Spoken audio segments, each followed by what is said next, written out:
Good evening, distinguished guest. Actually, I'm honored to be on this panel. I was listening to most of the people, and we were discussing basically what is the problem, most of the problem with the police force. That is one side of the story. What, sir, you are doing, transparency in the system, I think that is the need of the hour. The more transparent system you make, the less human error will be there. And when less human error is there, the things will automatically improve. This is one part which our team is also already working with you. The second thing which I want to repeat, or it's again a repetition of what the earlier speakers were saying, कि लोगों में भरोसा, trust level and awareness बहुत कम है police के बारे में रहो या even how to file a basic complaint. What is a complete complaint, in the sense whether I just go to the police station. Honestly, in last 35 years or 40 years, I have not gone to the police station so far, except one time when there was a problem with my scooter. और scooter चोरी हो गए थे तो उस time पे एक ही बार गया था. But we really don't know how it has to be done, how the complaint has to be lodged, whether it is a complete complaint or not, what are the next steps to be taken. So what I feel, as we are developing one system using all the latest technologies, you need a lot of volunteers to come and help you with this, because you need to install all these things in different communities and areas where volunteers will come and also help you in sending the information if somebody is not able to do it. Now, for you to attract a lot of volunteers, I am right now not sure, because people have a lot of doubts in the mind. What will happen to me when my names get exposed, when they know that I am the volunteer and all that.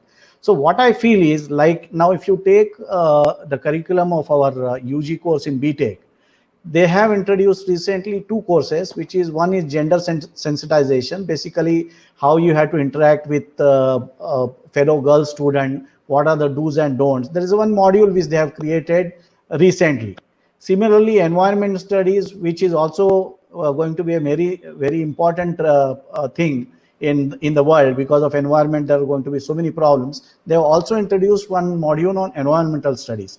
Similarly, what I feel is, there also has to be one module on all these topics which I was telling you about, like what are the rights of a common person when he goes particularly to a police station, or how a FIR is lodged when the FIR is complete. It may be a module of 4 5 hours or 10 hours, which can be incorporated in the curriculum itself, whether it is a UG curriculum of engineering, or PG of degree, or UG of degree also, because at that age students are quite mature to understand, and that will also motivate them. Maybe if you complete that certification, you give them a star, as you rightly said, you give them some motivation, so they can be your future volunteers, which can be parallel to what you are doing, because anyhow this is going to take some time to develop.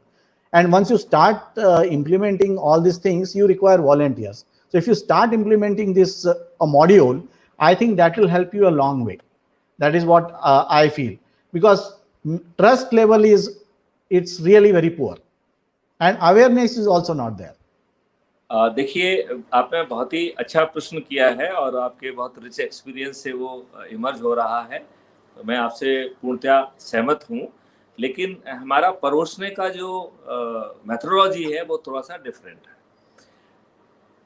मेरा कहना ये है कि आप awareness बढ़ाने के चक्कर में मत रहिए।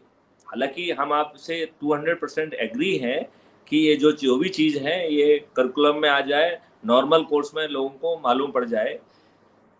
बट व्हाट आई फील कि इस अवेयरनेस के साथ साथ जो है, जब हम उसको 4 तरीके की रेवेन्यू स्ट्रीम देंगे और जब हम उसको शुरू से ही इंटीग्रेट कर लेंगे, तो बेसिकली मैं आपको बताना चाहता हूं कि इसमें जो अवेयरनेस कम इंटीग्रेशन का जो फंडा है, वो वॉलंटरी ऐप खुद ही अपने आप में है।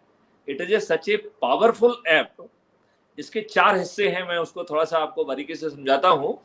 और वो 4 हिस्से इतने पावरफुल हैं कि हर किसी को अपने आप मालूम पड़ जाएगा और उसको सिस्टम जो है ना उनको जोड़ेगा भी। बेसिकली जो वॉलंटियर ऐप है, ये 4 इसमें हिस्से हैं। पहला हिस्सा है सिक्योरिटी, दूसरा हिस्सा है आपकी जनरल नीड, तीसरा है आपकी निस नीड का मतलब है आप जो भी व्यवसाय कर रहे हैं उससे संबंधित आपकी आवश्यकताएं, और चौथा है इंफॉर्मेशन नीड। तो ये 4 नीड को जो है सीधे सीधे एड्रेस कर रहा है। ये आपके जीवन का अभिन्न हिस्सा बन जाएगा। इस ऐप के बिना आपको जो है ना आपका कोई काम ही नहीं होगा। क्यों? क्योंकि ये आपको हर चीज में मदद कर रहा है। अब हम सबसे पहले उसकी सिक्योरिटी वाले उसको समझाते हैं कि उसका जो सिक्योरिटी टैब होगा वो क्या कमाल करेगा। तो सिक्योरिटी टैब जो है इसको खुद को 3 पार्ट में बांटा गया है।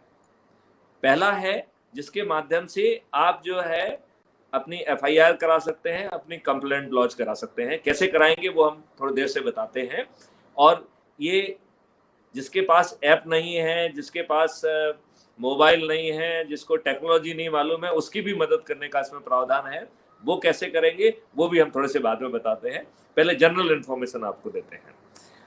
तो इसका जो सिक्योरिटी टैब है इसके खुद 3 पार्ट हैं। पहला पार्ट है कि कैसे आप जो है सीधे बिना थाने जाए एफआईआर करा सकें या आप कंप्लेंट करा सकें। एफआईआर होती है कॉग्निजेबल ऑफेंस में। ये ऐप जो है कुछ वॉलंटियर्स को और लीगल ग्रुप को इन्वॉल्व करके आपको वो भी करके देगी जो पुलिस के का ना तो दायित्व है, ना पुलिस कर सकती है, ना पुलिस करने की क्षमता रखती है। That is the non cognizable offence. तो ये सिस्टम जो है it will B powering the volunteers for investigation of the non cognizable offence and it will involve lawyers. तो लॉयर को इन्वॉल्व करके इसको प्राइवेट कंप्लेंट के बतौर सेक्शन 200 से 204 जो है सीआरपीसी की धाराएं हैं जिसमें कि कोर्ट में प्राइवेट कंप्लेंट को एंटरटेन करने का जो है ना प्रोविजंस हैं। तो ये सिस्टम जो है making use of its own network and hierarchy आपको केवल संज्ञेय अपराधों में एफआईआर दर्ज कराने में, वो भी बिना थाने जाए, मदद करेगा और आपको नॉन कॉग्निजेबल केसेस में भी मदद करेगा।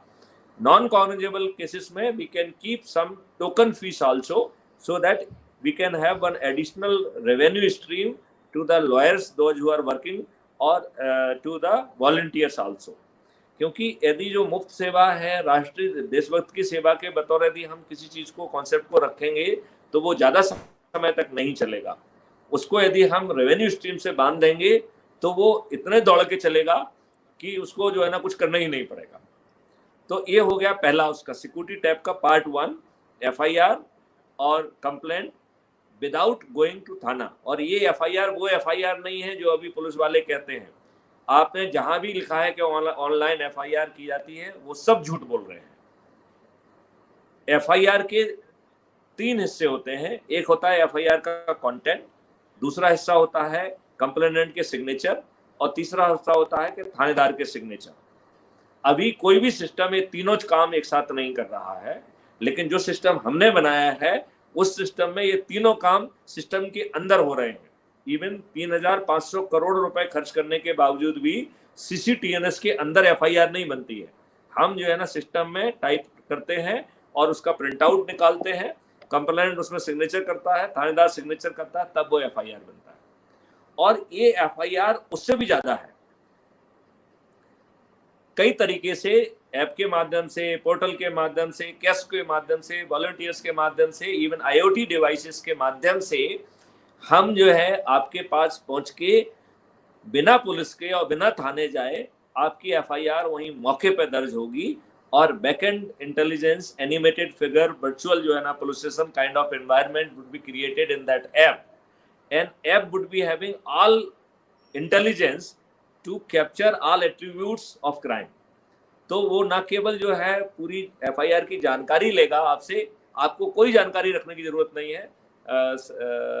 नितिन जी, मैं आपको भरोसा दिलाना चाहता हूं कि आपको कोई ज्ञान बढ़ाने की जरूरत नहीं है। बिना ज्ञान के बैकएंड इंजन आपसे वो सब जानकारियां खींच लेगा जो कि एफआईआर के कंटेंट के लिए जरूरी है। और उसमें वो सेक्शन, और वो सेक्शन किस एक्ट का है, आर्म्स एक्ट का है, एनडीपीएस एक्ट का है, डॉरी एक्ट का है, क्या है, वो सब को खींच के वो सेक्शन भी लगा देगा।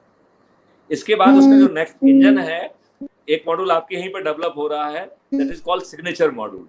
वो सिग्नेचर मॉड्यूल जो है ना 4 तरीके के सिग्नेचर की व्यवस्था कर रहा है। पहला सिग्नेचर जो है हमने फोटो को फोटो सिग्नेचर नाम दिया है। इट मीन्स आप जो है ना फोटो अपलोड नहीं कर सकते हैं, सिस्टम फोटो खींच रहा है और आपकी फोटो खींच रहा है, और डेट एंड टाइम और लोकेशन को हैश वैल्यू के साथ प्रोटेक्ट कर दे रहा है, तो that will become your photo signature and this will also be protected through the blockchain technology. तो नो मैनिपुलेशन इज पॉसिबल।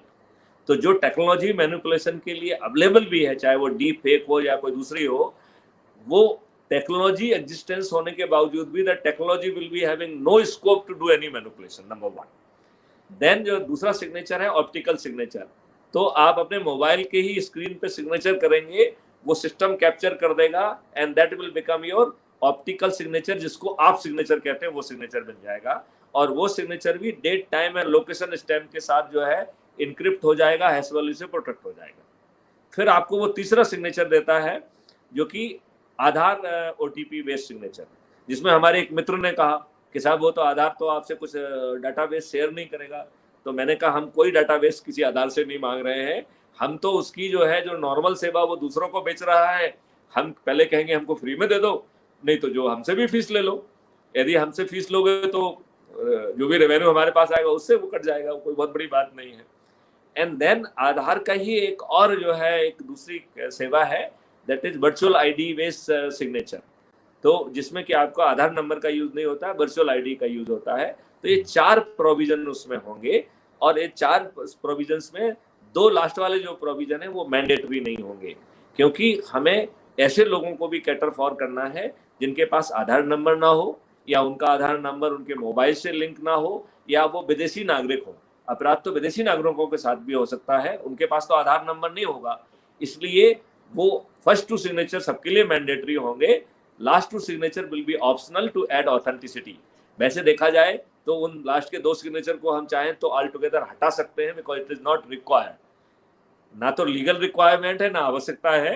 यदि बाद में सब लोगों का ये सलाह हुआ तो हम वो 2 सिग्नेचर को निकाल भी देंगे, then we will make only 2 signature, photo signature and optical signature. Then जो है ये डायरेक्टर एनसीआरबी को हमने एक प्रेजेंटेशन दिया था, एक बड़ी मीटिंग हुई थी, तो उन्होंने हमको उल्टा रिक्वेस्ट किया है कि हम जो है अपने ऐप के माध्यम से एफआईआर को सीसीटीएनएस में डालें। Now a formal request is pending with us, जिसमें हम we are already ready with that. वो ये कह रहे हैं कि आप सिटीजन पोर्टल के ब्रिज का यूज करके आप सीसीटीएनएस में घुस जाइए और आप जो है ना थानेदार के डेस्कटॉप पे अवतरित हो जाइए, तो हमारे एफआईआर का कंटेंट और सिग्नेचर के साथ वो जो है सिटीजन पोर्टल के ब्रिज को नेगोशिएट करते हुए सीसीटीएनएस में इंटर कर जाएगा, और वो थाना प्रभारी के डेस्कटॉप पे इमर्ज हो जाएगा कि देखिए साहब ये जो है ना एफआईआर का कंटेंट है, उसमें ये सेक्शन बन रहे हैं और ये जो है ना संबंधित के सिग्नेचर हैं, अब आप इसमें आप अपने सिग्नेचर कर दो तो ये एफआईआर बन जाएगा। तो हमारे एक मित्र ने कहा कि साहब भाई उसमें 154 में तो लिखा हुआ है कि पुलिस वाले का जो है ना थानेदार का सेटिस्फेक्शन होगा तभी वो सिग्नेचर करेगा। तो हमने कहा हम उसको वो भी प्रोविजन दे देते हैं। तो यदि आपके पास कोई ऐसे आधार या रीजंस हैं जिसके कारण आपको लगता है कि कॉग्निजेबल ऑफेंस नहीं हुआ है, तो आप please. Sir, whatever you have described is absolutely correct. I mean, the technology is going to take care of almost 90, 95, 99% of the work. But the last mile still will be a person. नहीं, अभी अभी अभी नितिन जी मुझे थोड़ा सा और explain करने दीजिए, आप कन्विंस हो जाएंगे। तो जो है ये थानेदार को हमने प्रोविजन दिया है कि यदि उसके पास कोई कारण है रिफ्यूज करने का, तो ही कैन राइट 1 2 3 4 जो भी उसको लिखना है और उस पर अपने सिग्नेचर करें।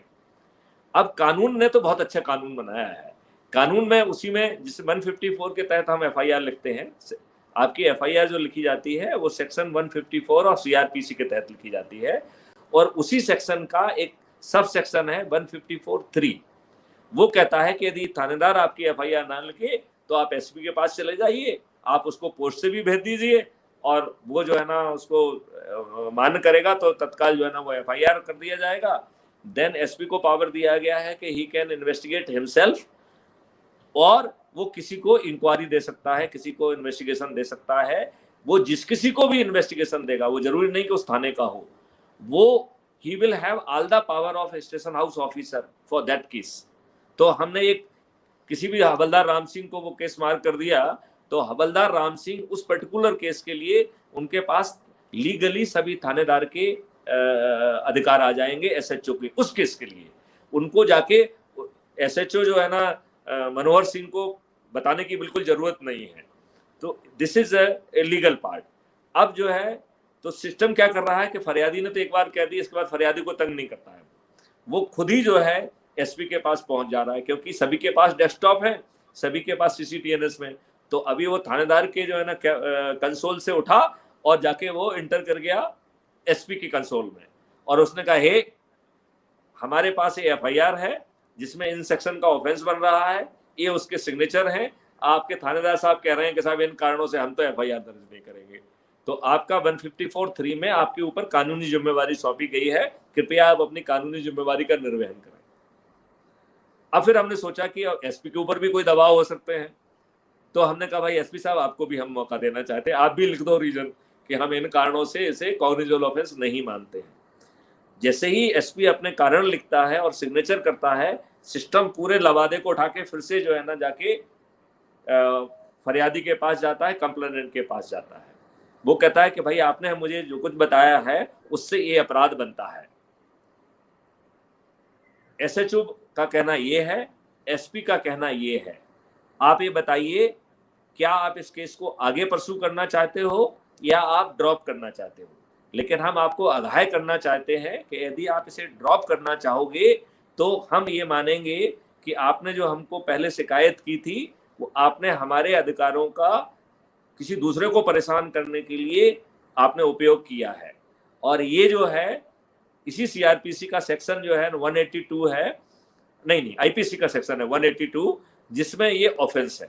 तो वो 182 211 में कहेगा कि यदि आप विड्रॉ करते हैं इस स्टेज पे तो हम ये मानेंगे कि आपने हमारी अथॉरिटी का दुरुपयोग किया है और हम आपको 182 211 के तहत प्रोसिक्यूट करेंगे।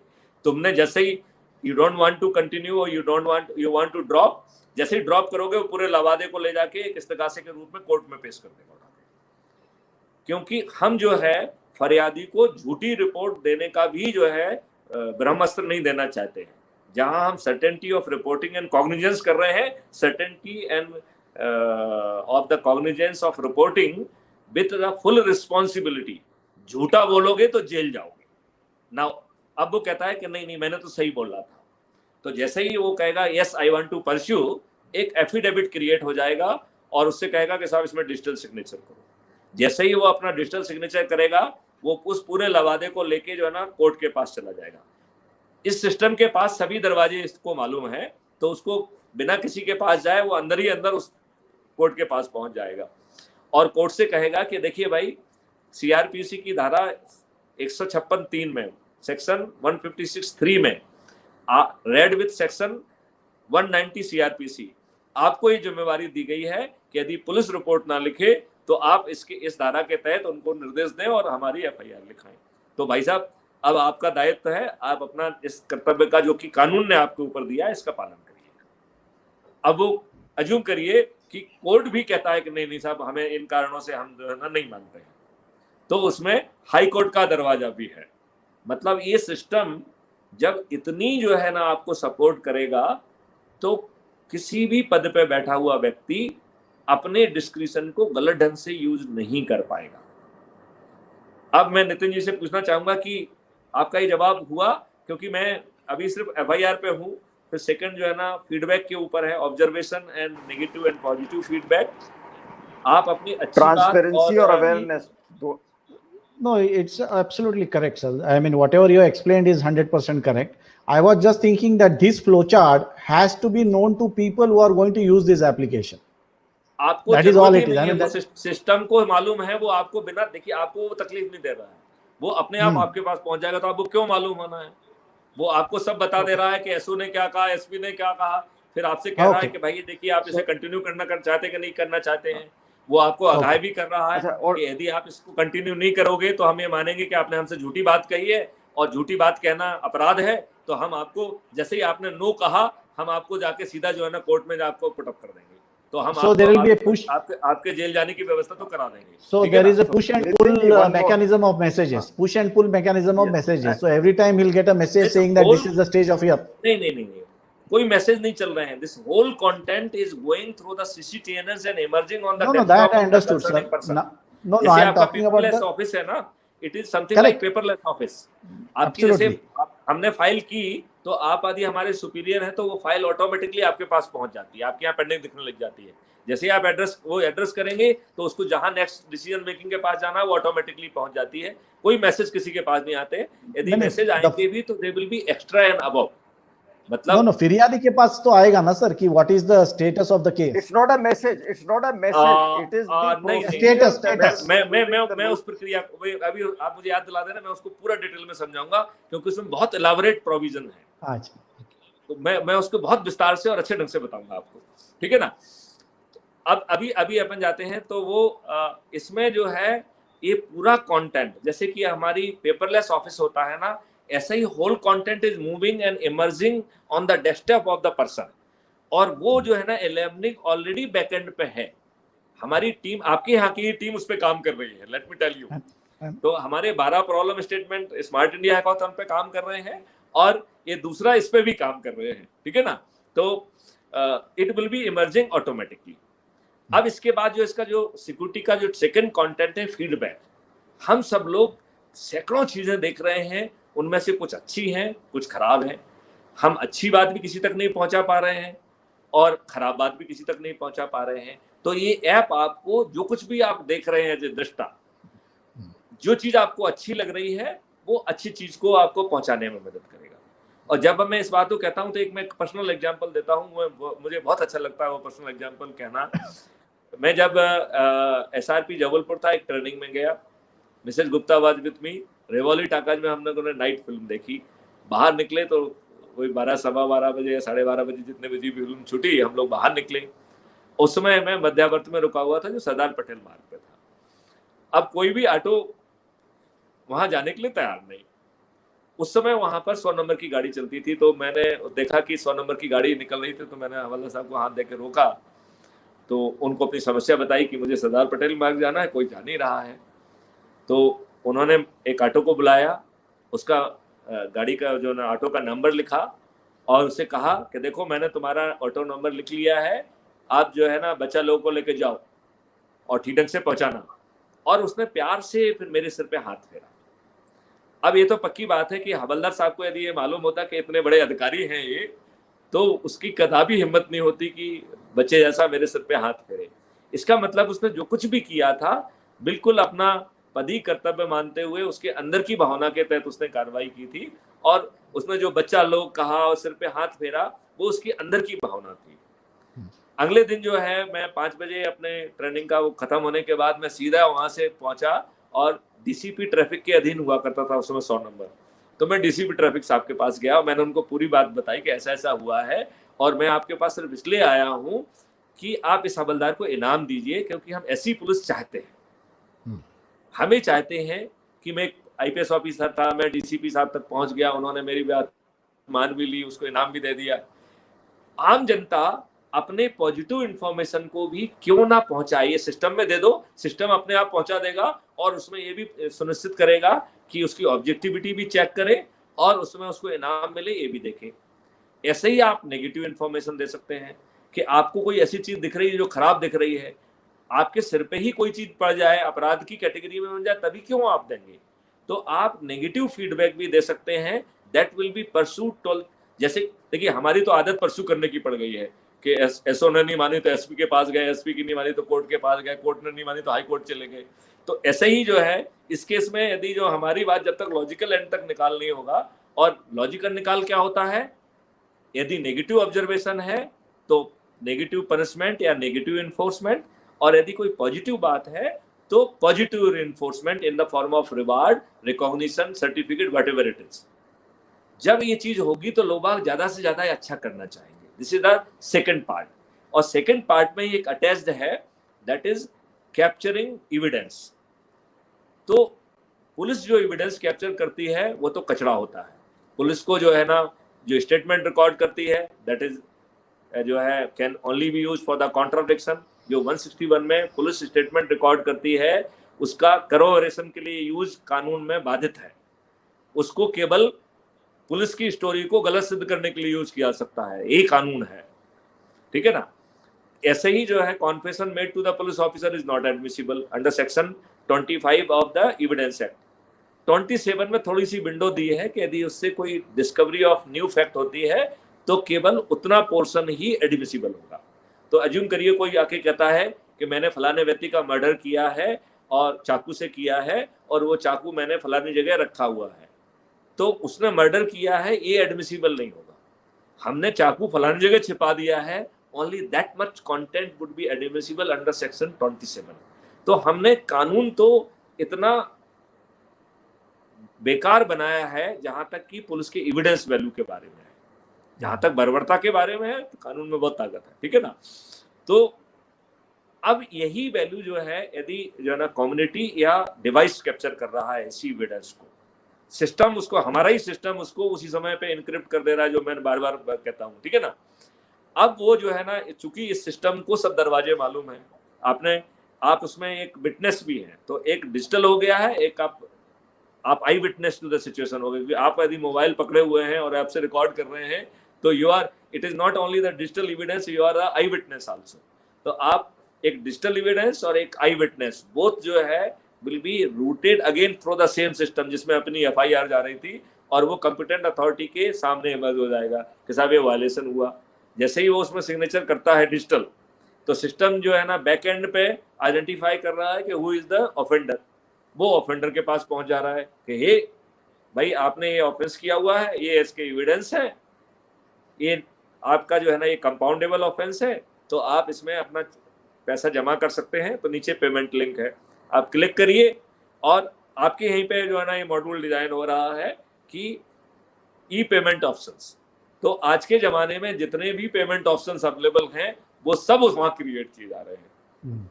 तो चाहे वो फोन पे हो, चाहे भीम हो, या यूपीआई हो, या क्रेडिट कार्ड हो, डेबिट कार्ड हो, all options are being created by your team.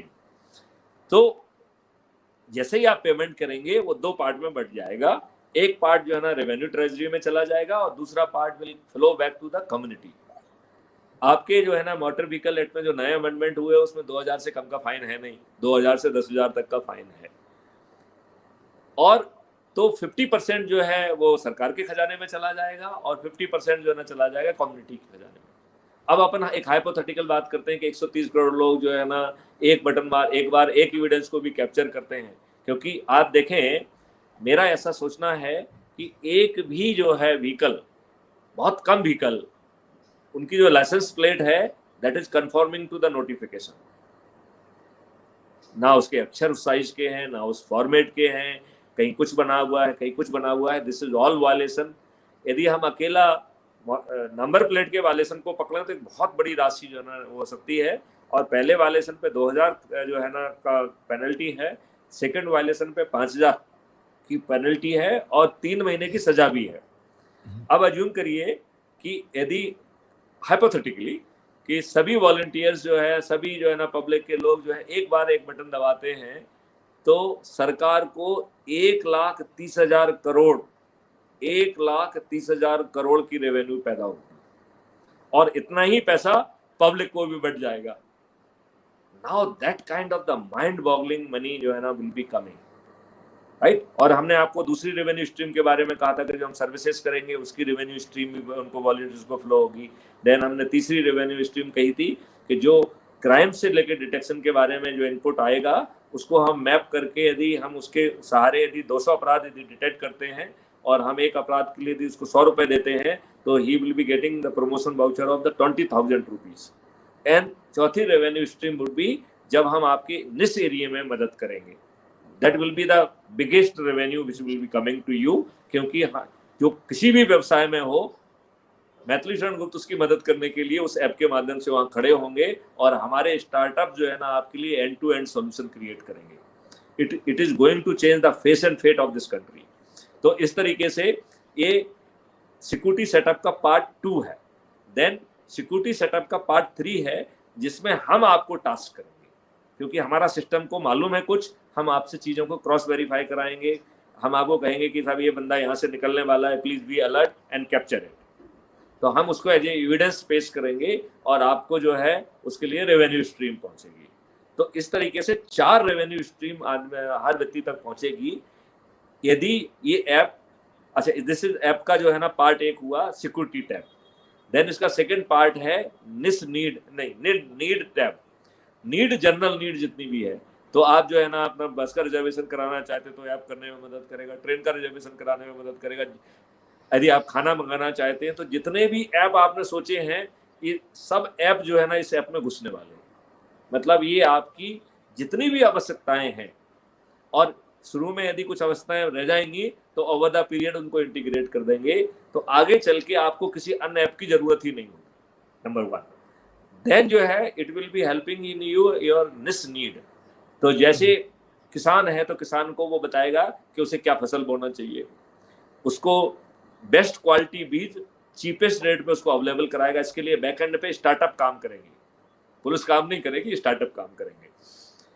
वो यदि उसके पास ट्रैक्टर ट्रॉली नहीं है तो उसके खेत को जोतने पहुंच जाएंगे। यदि उसको जो है ना पेस्टिसाइड का वो करना है तो केमिकल पेस्टिसाइड तो रहेंगे नहीं, ऑर्गेनिक पेस्टिसाइड का वो छिड़काव भी कर देगा। देन जो है आपको ऑर्गेनिक फर्टिलाइजर भी आपको पहुंचा देगा और आपकी जो है ना फसल को बिकने में भी मदद करेगा। यदि आप हाथ ठेले वाले हैं तो आपको कैसा हाथ ठेला चाहिए वो जो है ना हाथ ठेला आपको अवेलेबल कराएगा। यदि वैसा हाथ ठेला अवेलेबल नहीं है तो उसकी बैकएंड टेक्नोलॉजी टीम स्टार्टअप जो है वो हाथ ठेले क्रिएट करेगा। सो एक माइंड बॉगलिंग जो है ना सपोर्ट सिस्टम जो है ना would be created in the part 3, that is the निस नीड। और वो इंडस्ट्रियलिस्ट से लेके पटरी वाला, रेवड़ी वाला, ड्राइवर, हर किसी की नीड के लिए क्रिएट किया जा रहा है। दैट विल बी समथिंग चमत्कारी। अब इसके बाद जो है ना चौथे टैब पे आते हैं, वो है इंफॉर्मेशन टैब। तो जैसे गूगल इंजन करता है ऐसे ही हम जो है आपकी क्या टेस्ट है उसके हिसाब से जो भी बेस्ट इंफॉर्मेशन है वो हम आपको परोसेंगे, तो हम आपकी इंफॉर्मेशन नीड को भी पूरा करेंगे। ऐसा चमत्कारी जो है ऐप जो है उसमें हम लोग पैदा कर रहे हैं। It is already in ऑफिंग। और ऐसे ही हम चमत्कारी ऐप जो है ना पुलिस के लिए पैदा कर रहे हैं। पुलिस को यहाँ तो आपको टैब दबाना पड़ रहा है, वहां तो टैब भी नहीं दबाना है आपको, वो खुद पढ़ के अपना स्वरूप बदलता रहेगा and it will help to do a smart investigation. आगे चल के हम उसमें ड्रोन को जोड़ रहे हैं, आगे चल के हमको उसको रोबोटिक को जोड़ रहे हैं, और वो भी स्टार्टअप के थ्रू जोड़ेंगे। उनको अपनी सर्विसेज का पैसा मिलेगा क्योंकि पुलिस को दे देंगे तो वो अपने जो है स्टोर रूम में रख लेगा। तो हमें, क्योंकि मैं डीजी हूँ, मैं जानता हूँ हमारी पुलिस कैसे काम करती है, तो हमें जो है ना इसमें उसके 2 मकसद हैं। एक तो हम स्टार्टअप को इनकरेज करना चाहते हैं और दूसरा जो है हम उसे स्टोर रूम की शोभा नहीं बढ़ाना चाहते हैं, तो हम उनका भी सपोर्ट लेंगे। देन लाइफ टाइम बेसिस पे जो एक्सपर्ट्स हैं उनके इंस्ट्रूमेंट्स के लिए हम IoT डिवाइसेस डिजाइन कर रहे हैं, तो उनके इंस्ट्रूमेंट्स हमसे सीधे बात करेंगे और उनके लिए हम एक एक्सपर्ट ऐप बना रहे हैं। तो रियल टाइम बेसिस पे हमारे हवलदार रमेश सिंह को विश्व के किसी भी कोने में जो एक्सपर्ट बैठा हुआ है उसकी सेवाएं मिलेंगी। जब जो है एक डॉक्टर दूर से बैठ के ऑपरेशन कर सकता है तो हमारा पुलिस ऑफिसर एक्सपर्ट की राय जो है ना रियल टाइम बेसिस पे क्यों नहीं ले सकता। हमारे जो है पुलिस ऑफिसर को हिस्टोरिकल डाटा से इन्फ्रेंस ड्रॉ करके रियल टाइम बेसिस पे परोसे जाएंगे। यहाँ पर जो है ना कौन व्यक्ति क्राइम कर सकता है उसको जो है ना हिस्टोरिकल डाटा के बेसिस पे एनालाइज करके उनके फोटोग्राफ दिखाने के लिए पहुंचे जाएंगे। अभी इसी स्मार्ट इंडिया हैकाथॉन में है कि यदि मान लो हमारे पास उसका फोटोग्राफ नहीं है, किसी नए क्रिमिनल ने किया है, तो वही ऐप उसको उसी समय जो है कंप्यूटर पोर्ट्रेट जो है ना का जो है बनाने का मदद करेगा। और वो भी अभी तक जो आप जो देखते रहे हो कि जो पेपर में छपते हैं, तो आपने देखा होगा कि आँख के कटे हुए आँख का छपा हुआ है, दांत बने हुए हैं, ऐसा बना हुआ है। ये बहुत एडवांस रहेगा। It will be very close to the real photo of the picture. इतना क्लोज जो है ना ये बनाएगा, और ये चमत्कारी काम आपको अभी 3 अगस्त तक होने वाला है। उसका फिनाल जो है ना, grand finale is there on 1 to 3 August. तो इस तरीके का केस उसमें है। तो ये कुत्ता आ गया है जरा, इससे हम थोड़ा सा I am getting little frightened. चलिए ओके। अरे शास्त्री जी जरा देखिए।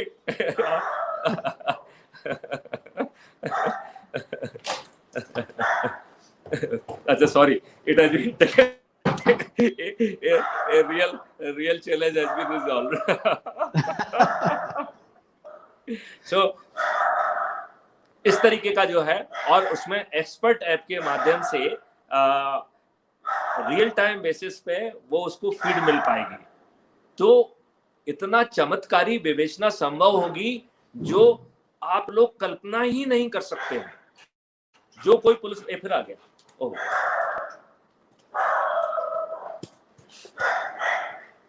अच्छा, तो ओ हो गो बेटे गो गो या चलो सॉरी। तो इतना मेरे ख्याल से आम आदमी बिल्कुल चमत्कृत हो जाएगा ऐसी पुलिस को पाके, वो कृतज्ञ हो जाएगा। और पुलिस जो है ना अपने आप को बहुत पावरफुल महसूस करेगी। अभी तो जो ना बेचारा हमारा हवलदार रामदीन स्ट्रगल करता रहता है, उसकी कोई मदद के लिए नहीं रहता है। फिर पत्रकार उसको छाप देते हैं कि साहब देखो जो ना पुलिस 48 घंटे हो गए अभी तो कुछ किया ही नहीं है, उसकी मदद कोई नहीं कर रहा है और बेचारा वो खुद ही जो ना स्ट्रगल कर रहा है। उसने नौकरी ज्वाइन की थी पुलिस की डंडा चलाने के लिए, अब आप उससे जो ना मनी लॉन्ड्रिंग का इन्वेस्टिगेशन करा रहे हैं, आप उसको साइबर क्राइम का इन्वेस्टिगेशन करा रहे हैं। तो हमारा सिस्टम जो है ना उसको डिस्ट्रेस करेगा, डीवर्जन करेगा। 90% जो है ना उसका काम जो है उससे ले लेगा और उसको उसकी भाषा में समझने वाली इन्वेस्टिगेशन लीड देगा। वो 100% केसेस को डिटेक्ट कर पाएगा, 100% केसेस को कन्विक्ट करा पाएगा। जब ऐसी पुलिस का हवलदार राम सिंह आपके सामने से निकलेगा तो आपका हाथ स्वतः जो है ना उसके लिए सलूट करने की मुद्रा में खड़ा हो जाएगा। पुलिस इतनी सम्मानित होगी और पुलिस को इतना रिवार्ड जो है ना दिया सकता है। जो व्यक्ति आम जनता के लिए इतनी रेवेन्यू स्ट्रीम पैदा कर सकता है वो अपनी पुलिस के लिए भी ढेर सारी रेवेन्यू स्ट्रीम भी प्लान कर लेगा, तो उसको वेतन के साथ साथ बहुत सारी रेवेन्यू स्ट्रीम भी मिलना चालू होंगी, तो उसका मोटिवेशन लेवल भी हाई होगा। क्योंकि यदि जो है बाकी लोग ढेर सारा कमा रहे हैं तो वो भी एक मानव सुलभ व्यक्ति है, उसकी भी इच्छा होती है, जिसके पास जो है उस तरीके से वो कमाने की कोशिश करता है। तो हम उसकी अर्निंग नीड को यदि अपने सिस्टम के थ्रू यदि फुलफिल कर देंगे तो उसमें जो इनके कारण जो नेगेटिव टेंडेंसी है वो टेंडेंसी भी नहीं होगी। मेरे ख्याल से नितिन जी आप सहमत हो रहे होंगे कि इस लवादे में किसी को बहुत अवेयरनेस की जरूरत नहीं है, क्योंकि सिस्टम जो है स्वतः स्वरूप धारण कर रहा है, स्वतः आपको परोस रहा है। You just need not to know, जो आपको परोस रहा है उसको आप देखिए और निर्णय लीजिए। हम ये जरूर कह रहे हैं कि सिस्टम आपको तने के झाड़ पे नहीं चढ़ा रहा है। यदि आप झूठ बोलेंगे तो आपको भी प्रोसिक्यूट करेगा। तो हम आपको झूठ बोलने के लिए शक्तिशाली बिल्कुल नहीं बना रहे हैं, आपको हम फैसिलिटी दे रहे हैं कि आपकी रिपोर्ट लिखी जाएगी, तो वहां हम आपको धमकी भी दे रहे हैं कि आप झूठ बोलोगे तो हम 182 211 में आपको जेल भी भेजेंगे। झूठ बोले कौवा काटे।